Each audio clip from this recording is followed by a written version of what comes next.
We're new live at 5. We're taking a closer look out now at the conditions at the park at Hoover Apartments after the city issued multiple violations against this complex. Many of you reaching out to us about the problems you are experiencing there. Your reporter, Bria Chapman, is live at 5 tonight after talking to some of those tenants who are fed up, to say the least, Bria.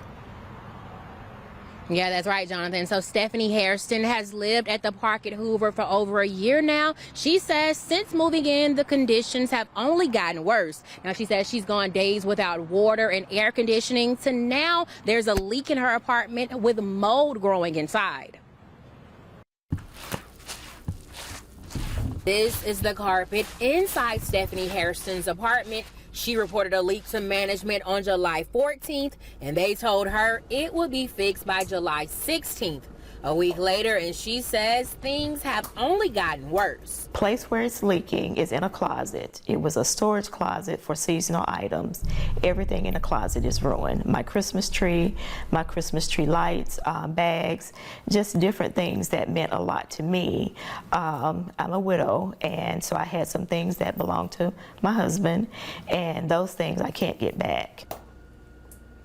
Losing her husband 4 years ago has been hard, especially financially. So earlier this year, when it was time to renew her lease, she had a decision to make. With all the problems that I've had, you can see gnats, I signed another lease.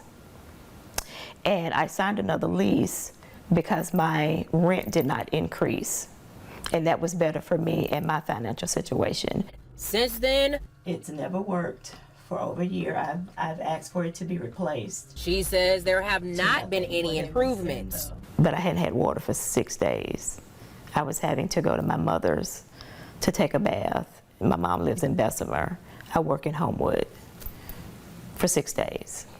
And after that happened, I requested a rent adjustment.